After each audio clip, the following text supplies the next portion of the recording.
बिस्मिल्लाहिर्रहमानिर्रहीम। अस्सलाम वालेकुम viewers, welcome back to the Python beginners course.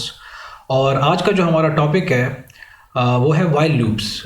Loops आप सब जानते हैं कि एक ऐसा तरीक़ाकार है कोडिंग के अंदर, और स्पेसिफ़िकली अगर पाइथन की बात की जाए उसमें हम ये जानते हैं कि अगर आपने एक कोड को बार बार चलाना है तो उस को चलाने के लिए जो तरीका इस्तेमाल किया जाता है उसे लूप्स कहते हैं। बजाय इसके कि हम एक कोड बार बार लिखें और उसको किसी डाटा स्ट्रक्चर पर या डाटा टाइप पर चलाएं, तो उसके लिए ये ज़रूरी है कि हम लूप्स का कॉन्सेप्ट इस्तेमाल करें। अगर हमने एक कोड को किसी भी डाटा टाइप के ऊपर बार बार चलाना है, ये चीज़ हम देख चुके हैं और वो हमने फॉर लूप्स में देखी है। अब वही कॉन्सेप्ट है बार बार चलाने वाला, लेकिन उसका एक और तरीका भी है। यानी कि एक कोड है, उसको आपने बार बार रिपीट करना है, ठीक है।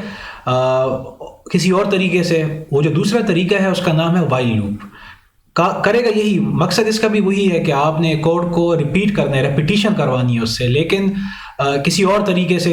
अब जब मैं ये कह रहा हूँ कि किसी और तरीके से, इसका मतलब ये है कि सिंटैक्स डिफरेंट है, इसका जो लिखने का तरीका कार है वो डिफरेंट है as compare to for loops. तो अगर हम थोड़ा सा देखें इसमें और उसमें फ़र्क क्या है, यानी कि वाइल लूप्स में और फॉर लूप्स में क्या फ़र्क है, तो यहाँ पर देखें, आपको फर्स्ट लाइन में आपको यहाँ पर नज़र आ रहा है, ये पॉइंट्स आपके जहन में होने चाहिए, बहुत इंपॉर्टेंट हैं कि while loops will continue to execute a block of code while some condition remains true. यानी कि वो ये कह रहा है कि जो वाइल लूप अभी हम आगे चलकर देखेंगे लैब्स के अंदर भी, जुपिटर नोटबुक के अंदर, तो वाइल लूप के नीचे जो भी स्टेटमेंट्स लिखी हुई होंगी वो तब तक चलती रहेंगी, उसे कहा जाता है block of code. Block of code का मतलब ये होता है कि वो जो स्टेटमेंट आप लिखते हैं, जैसे हम फॉर लूप के लिखते थे, उसके नीचे इंडेंट होके जितने भी तमाम स्टेटमेंट्स या कोडिंग लिखी हुई होती थी उन्हें कहा जाता है ब्लॉक ऑफ कोड।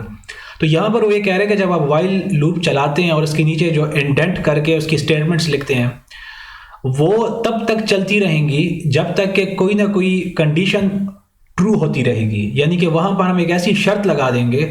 कंडीशन की जब मैं बात करता हूँ ना, तो आपको कंपैरिजन ऑपरेटर्स और ये तमाम चीज़ें जहन में आनी चाहिए जो कि हमने सीखी हैं कि एक कंडीशन है, वो जब तक सच होगी, जब तक ट्रू रहेगी, तो वाइल लूप के नीचे का जितना भी कोड है वो चलता रहेगा। और वो कोड चलना कब बंद हो जाएगा? जब वो कंडीशन फॉल्स हो जाएगी। इसका क्या मतलब हुआ? यानी कि अगर वो कंडीशन कभी भी फॉल्स ना हुई और हमेशा ट्रू रही तो वो कोड चलता रहेगा। वो भी हम मसला देखेंगे, उसका क्या एक प्रॉब्लम होती है और उसका हल क्या होता है। और एग्जाम्पल इसकी क्या है? बहुत सिंपल है। अगर रियल वर्ल्ड एग्जाम्पल देखें कि while the tank is not full keep filling the tank with water, यानी कि बहुत आसान सी एग्जांपल है कि जब तक पानी की जो टैंकी है वो भर नहीं जाती तब तक उसे भरते रहो, ठीक है। एक हमने कंडीशन लगा दी। कंडीशन क्या लगा दी यहाँ पर कि पानी की टैंकी को उस वक्त तक भरते रहो जब तक कि वो भर नहीं जाती, यानी कि जब वो भर जाए तब उसको भरना बंद कर दो।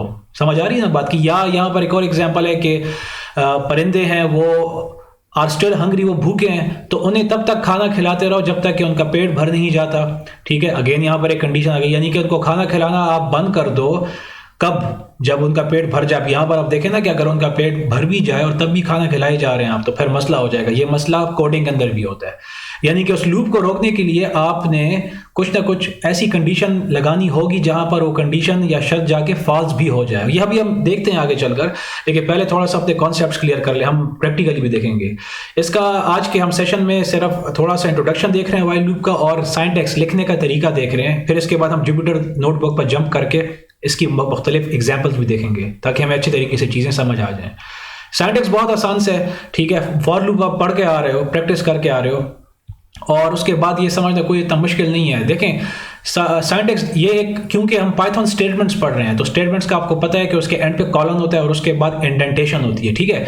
तो क्योंकि हम फॉर लूप लगाना चाह रहे हैं तो हम यहाँ लिखेंगे वाइल, ठीक है। वाइल ये रिजर्व वर्ड है। रिजर्व वर्ड का मतलब इसको आप किसी और काम के लिए यूज नहीं कर सकते। और इसके बाद यहां पर देखें, ये रेड में लिखा हुआ है सम बूलियन कंडीशन। बूलियन का मतलब होता है ट्रू फॉल्स, याद है ना, ट्रू या फॉल्स। कोई ऐसी शर्त हमने यहां पर लगानी होगी जो कि ये बता रही हो कि कुछ ना कुछ आपकी कंडीशन, कुछ ऑपरेशंस ट्रू हो रहे हैं, ठीक है। ये अभी शायद इतना ज़्यादा आपको वाज़ेह ना हो, हम जब प्रैक्टिकली करेंगे तो हम इसको देखेंगे। लेकिन ये इतना याद रखें कि वाइल लूप को चलाने के लिए जो लिखने का तरीका है, जो सिंटैक्स है, वो क्या है कि वाइल लिखते हैं और इसके बाद कुछ ना कुछ आप यहाँ पर कंडीशन लगाते हैं। कंडीशन लगाने का मतलब है या वो ट्रू होती है या फॉल्स होती है, ठीक है, बूलियन। कॉलन करते हैं, कॉलन करके जब आप एंटर करते हो इंडेंटेशन होती है और यहाँ पर डू समथिंग का मतलब कुछ अपना आप कोड लिखते हैं, ठीक है, जो कि इसके नीचे चल रहा होता है, जिसे ब्लॉक ऑफ कोड कहते हैं। इतना आपने जहन में रखना है, ठीक है। एक और चीज इसमें आप कर सकते हैं कि इसके साथ आप एल्स भी कंबाइन कर सकते हैं, जिस तरह इफ एल्स स्टेटमेंट्स में हमने देखा था ना, तो यहां पर भी आप कर सकते हैं। यानी कि आप ये कह रहे हैं कि वाइल एक लूप चलाओ और आगे एक कंडीशन लगा दी, यानी कि वो कंडीशन अगर ट्रू है, जाहिर बात है वो कंडीशन अगर ट्रू है तो कॉलन और कंट्रोल नीचे आएगा और इस वाइल लूप के नीचे के जितने भी कोड्स हैं वो चल जाएंगे, क्योंकि कंडीशन ट्रू है, एज्यूम कर रहे हैं हम। लेकिन अगर वो कंडीशन ट्रू नहीं है, फॉल्स है, और हम फॉल्स की सूरत में कुछ और काम करवाना चाहते हैं, तो फिर जाहिर बात है यहाँ पर हम एक एल्स भी लगा सकते हैं, क्योंकि एल्स के नीचे का कोड तब चलता है जब ऊपर किसी और स्टेटमेंट की कंडीशन फॉल्स हो जाती है। अगर आप एल्स नहीं लिखते, जैसे कि इसकी पिछली स्लाइड में हमने देखा, तो कोड आपका रुक जाएगा, कुछ भी नहीं होगा। लेकिन यहाँ पर अगर आप चाहते हैं कि नहीं, कंडीशन के फॉल्स होने की सूरत में अगर वाइल के नीचे का कोड ना चले, कुछ और चले, तो जाहिर बात है आप एल्स करो, कॉलन लगाओ और नीचे के इसका कोड चला सकते हैं। और ये चीज़ें हमने देखी हैं इफ एल्स में, ठीक है।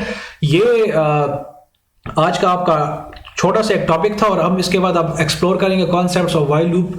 प्रैक्टिकली देखेंगे कि जुपिटर नोटबुक के अंदर मुख्तलिफ एग्जाम्पल्स को एग्जीक्यूट करेंगे और देखेंगे कि वाइल लूप्स का इस्तेमाल कैसे किया जा सकता है मुख्तलिफ सिचुएशन और सिनेरियोज के अंदर। आज के लिए इतना ही था। I will see you in the next class. Thank you.